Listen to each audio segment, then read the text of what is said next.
bien, esto es Dialogando con el doctor Joselman Mirabal. Señores, y el invitado de hoy es una leyenda en el arte cristiano. Es un amigo de muchos años y que definitivamente para mí es un placer presentar y conversar con él un tema tan interesante. Estoy hablando del doctor Jesús María Villanueva, pero eso de María él no lo conocen como María, a él le llaman Jesús Villanueva. Bienvenido, Jesús, a este espacio. Muchas gracias, Joselman, por la oportunidad que me estás brindando de poder conversar contigo y con tu audiencia. Bueno, hablar de Jesús Villanueva, su trayectoria en el arte como cantante, como dramaturgo, como locutor, como maestro, porque el hombre tiene su licenciatura y maestría en teología y profesor en la Universidad Nacional Evangélica Loné por muchos años, donde también fue el director de arte de la Universidad Evangélica Nacional. Qué bueno estar con nosotros con un tema muy interesante que está en la línea de su experiencia. Vamos a hablar un poquito sobre los ritmos musicales. Los ritmos musicales, una perspectiva cristiana. ¿Cómo los cristianos de una u otra manera abordan lo que es los ritmos musicales? Sabemos que en términos básicos el ritmo musical comprende la frecuencia con que los ciclos dentro de una melodía o canción se repiten unos a otros, es decir, la frecuencia de intervalos y sonidos que se transmiten a quien escucha y que es capaz de reproducirlas con su cuerpo incluso. El ritmo musical, por lo tanto, es una fuerza, un movimiento formado por cierta sucesión de sonidos. Puede decirse que el ritmo, entonces, de la música se comprende de ciclos que se reiteran en intervalos de tiempo. Pero aquí hay muchos términos, ¿no?, técnicos y demás. La realidad es que el tema de los ritmos es un tema que llama la atención en muchos círculos cristianos, incluyendo algunos conservadores, ámbito pentecostal. Jesús, ¿por qué crees que muchos creyentes, incluyendo algunos líderes de iglesia, menosprecian ciertos ritmos musicales? Tú sabes, Joselman, que antes de responder, quisiera agregar a esa introducción tan magistral que tú acabas de dar, que esos intervalos, ¿verdad?, esa frecuencia que se repiten una y otra vez, a la cual se le llama ritmo, pueden repetirse bien con un instrumento musical específico, pueden repetirse con la boca y pueden repetirse con el cuerpo, así como también a través de cualquier sonoridad de la naturaleza misma. A veces tú escuchas el viento que va, o sea, que hay muchas cosas que producen, producen, que va y viene, sí, que va y viene, sonido, y te genera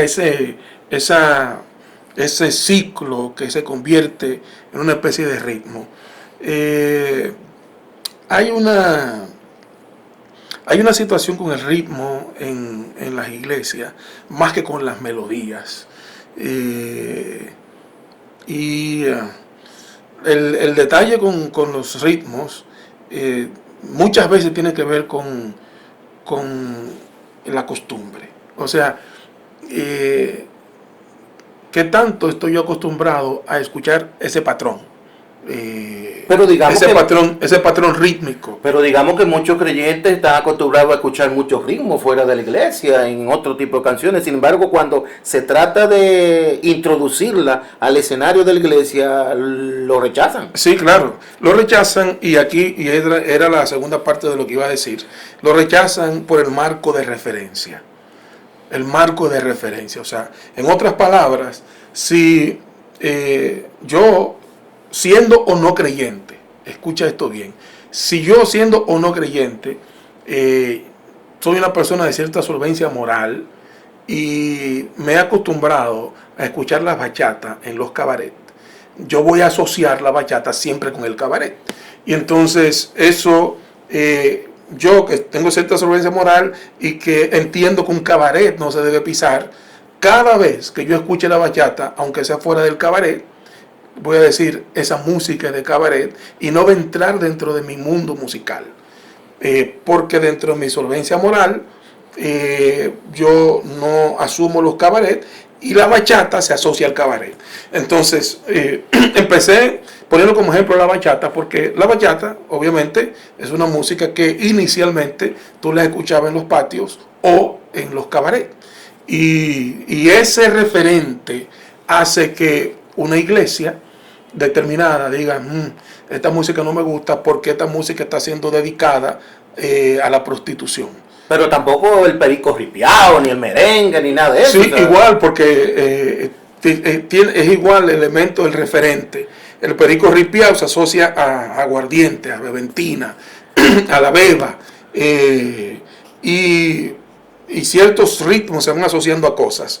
Entonces, claro, aquí aclaro, los ritmos no tienen la culpa de que ciertos tipos de personas los utilicen dentro de cierto ambiente o con un determinado propósito. Según tu experiencia, entonces, ¿qué valor se le debe dar a esto de los ritmos musicales propios dentro de lo que es la dinámica de la iglesia? El valor que se le debe dar a los ritmos musicales es un valor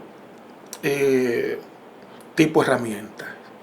O sea, los ritmos musicales hay que mirarlo como una herramienta a través recursos. Un tipo de recurso a través del cual tú puedes lograr determinadas cosas. Por ejemplo, un ritmo musical es como un cauce.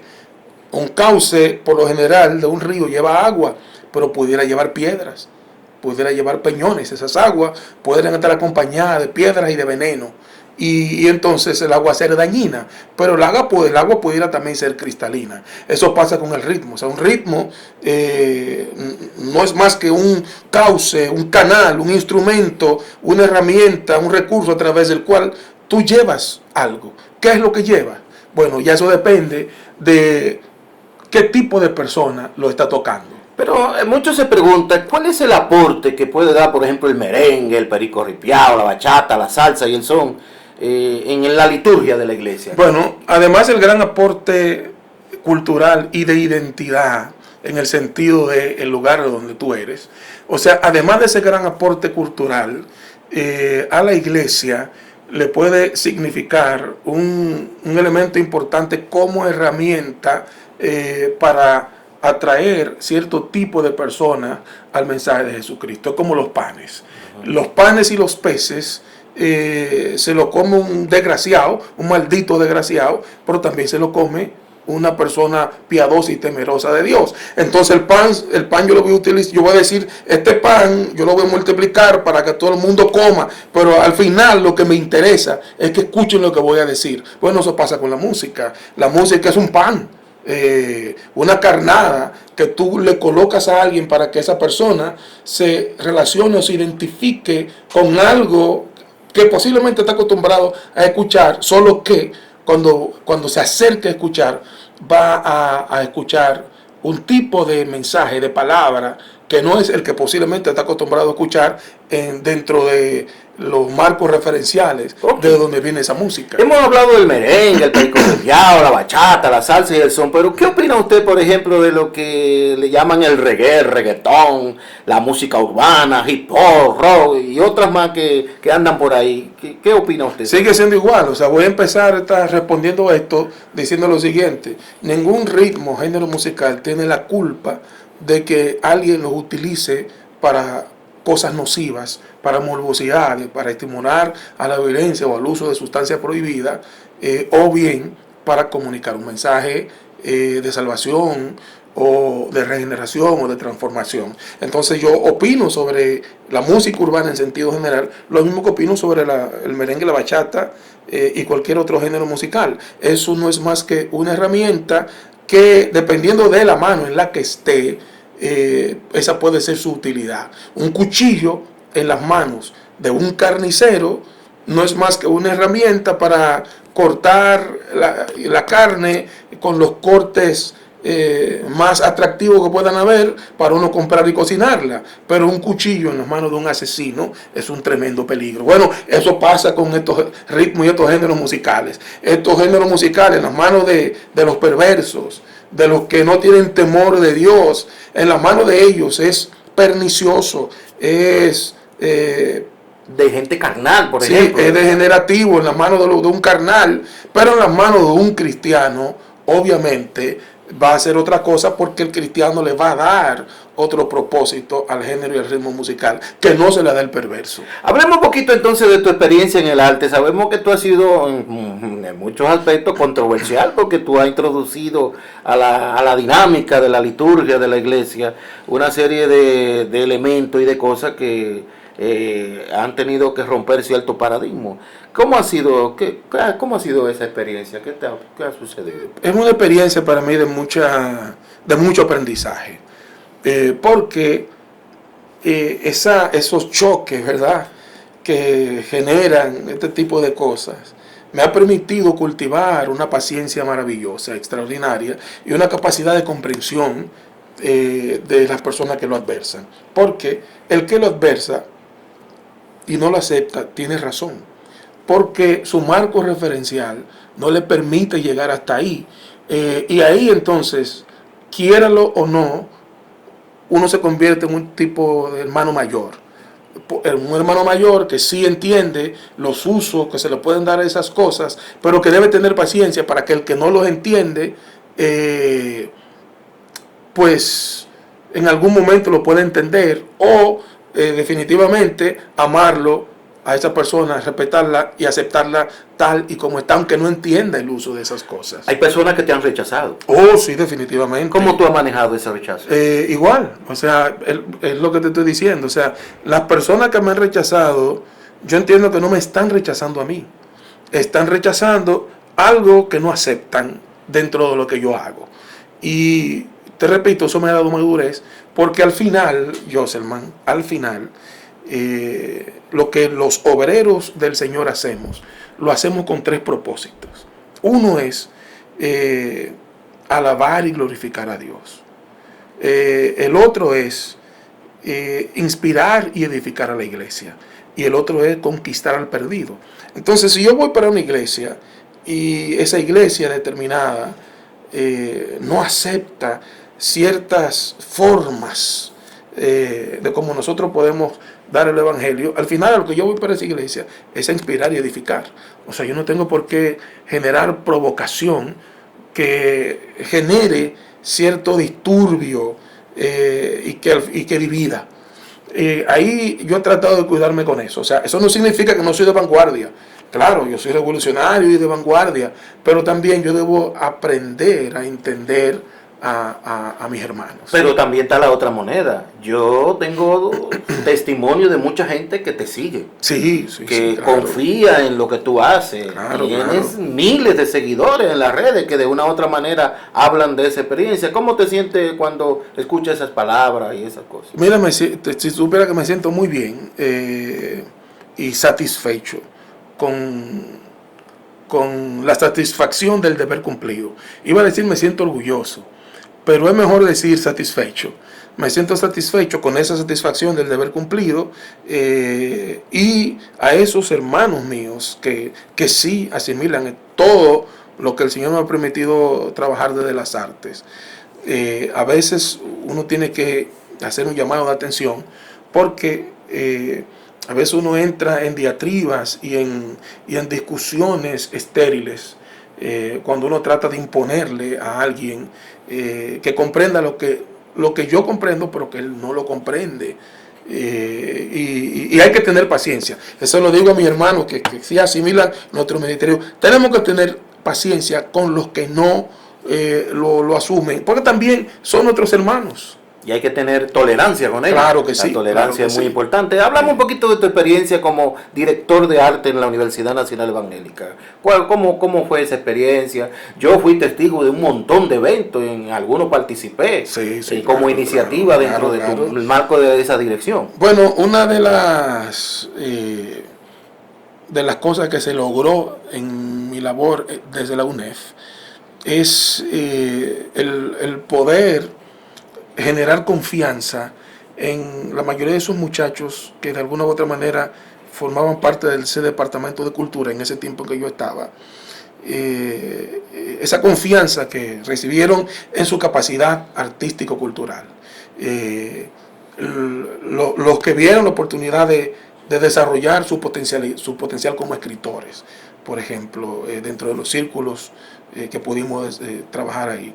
Los artistas plásticos y visuales, esos muchachos que pintan, que hacen obras maravillosas en las artes plásticas, en la escultura, en el tallado, el desarrollo del cine cristiano que empezó dentro de ese círculo a través del Expo Congreso Cultural Cristiano, que de paso te digo que es un proyecto que se está reeditando con otro nombre. Que yo participé en alguno que dio como resultado incluso publicaciones de libros. Claro, de todo lo que fueron las ponencias, la explicación y la convención de líderes de diferentes segmentos. Claro, de esa fórmula está el libro, por ejemplo, Pobreza más que carencia económica, que agrupa a una serie de líderes importantes, como tú dices, muchos de los cuales salen como escritores en un libro por primera vez. Sí. Ese es uno de los grandes logros. Claro. Está el de la violencia, una perspectiva cristiana, que es un libro extraordinario también, surgió de ese tipo de cosas. Así como también el desarrollo que el cine está teniendo en el cristianismo actualmente, surge de esa parte de ahí, y un montón de muchachos que no podían pagar su universidad, que fueron reclutados por beca, por su talento artístico para terminar sus carreras. Háblame de cabecéame, eso está fuerte en las redes, cabecéame. Yo invito a que usted entre a YouTube, busque cabecéame de Jesús Villanueva.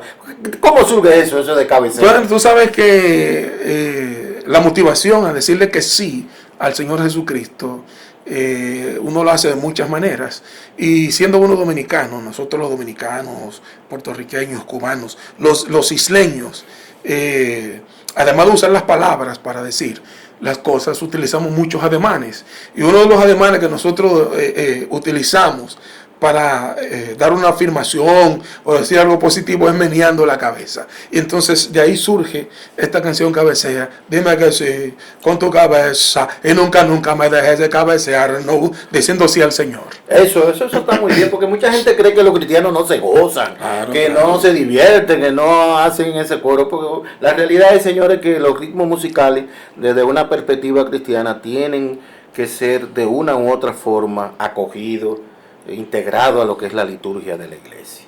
Necesitamos que la nueva generación de creyentes y la generación anterior entren en un espacio de diálogo en el cual pueda haber cierto nivel de tolerancia, si fuese necesario en algún aspecto, pero también de complacencia desde otro punto, porque los ritmos musicales son un instrumento importante para la proclamación del reino. La evangelización, cuando se integran estos ritmos que de una u otra manera pues son actuales y que representan, verdad, ese movimiento de jóvenes que de una u otra manera pues se identifican con ellos, es una forma de evangelizar y proclamar el evangelio. La realidad está ahí, los ritmos musicales no son del diablo. Claro. Eso es algo que hay que estar muy claro. Ninguno. De hecho, el diablo no está señalado en la Biblia como que haya creado algo. No ha creado nada. Todo lo creó el Señor, incluso al mismo ser humano, que es quien produce los ritmos así como para colocarlos en la sonoridad que nos llega actualmente. ¿Cuál sería entonces tu recomendación ya al cierre de este espacio sobre los ritmos musicales, especialmente a esos segmentos de la iglesia que se resisten un tanto a dar apertura a estos ritmos?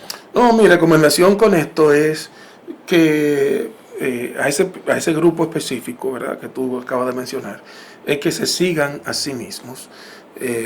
Dentro de ese grupo tú te vas a encontrar con iglesias cuyos géneros musicales son muy solemnes, en el sentido de lo que se conoce como solemne, esa música de órgano, que es también maravillosa e inspiradora. Pero esa música, ese tipo de lineamiento musical también se utilizaba mucho en las cantinas en Europa. para que se tenga un marco de referencia. Eso nos ayuda a mirarlos a ustedes, pero también a mirar una generación de sus hijos que van creciendo dentro de una fórmula musical que no es esa, y que si no se las damos nosotros, se la va a dar el mundo.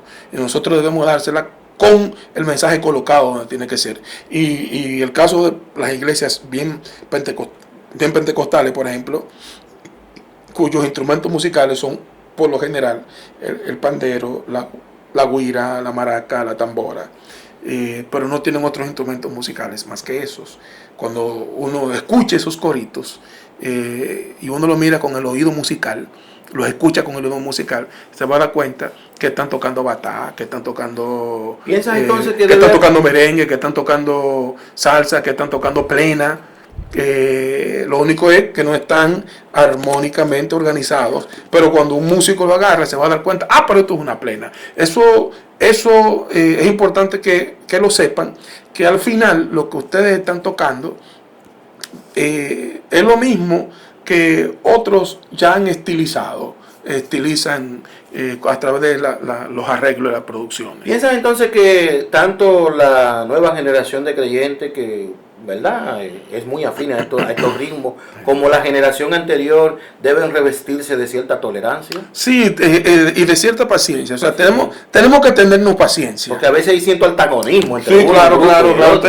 Tenemos que tener paciencia, porque la mayoría de las iglesias actuales, esas iglesias que se identifican como apostólicas, por ejemplo, utilizan mucho el pop rock, el rock dentro de su alabanza y adoración. A partir de los recursos que utilizan y del marco de referencia en el que se encuentra la mayoría de la gente que viene a esas iglesias. Y en lugares recónditos y en algunos lugares urbanos también nos vamos a encontrar con la güira, con la tambora, con el pandero, posiblemente sin otros instrumentos musicales adicionales. Pero hay otra iglesia en la que nos vamos a encontrar con esos instrumentos musicales, más el piano, más el bajo, más la guitarra, y entonces eso mismo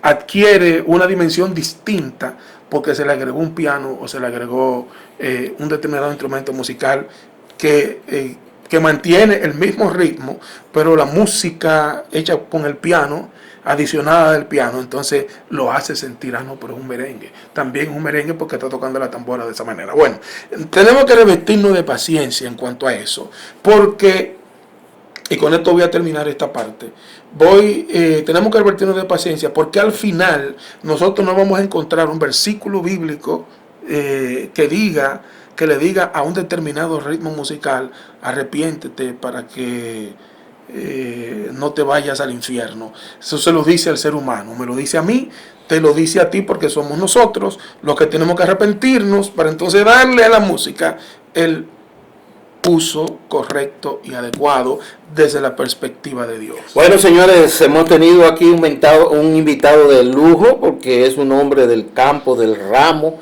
de lo que estamos hablando, del tema de los ritmos musicales, una perspectiva cristiana. El doctor Jesús Villanueva, hermano, amigo de muchos años, y que definitivamente agradezco su participación. Finalmente, Jesús. Bueno, decir que Dios les bendiga rica, abundantemente y sin reproches, y además recordarles que nos pueden encontrar en las redes Jesús Villanueva Auténtico, YouTube, Jesús Villanueva Auténtico Facebook, Jesús Villanueva Auténtico Instagram, Jesús Villanueva Auténtico Twitter. Así que si quieren encontrarme, repito, Jesús Villanueva Auténtico. Si no tiene auténtico, no es mi canal. Bueno, señores, será hasta la próxima en este espacio dialogando con el doctor Joselman Mirabal. Bendiciones a todas y a todos.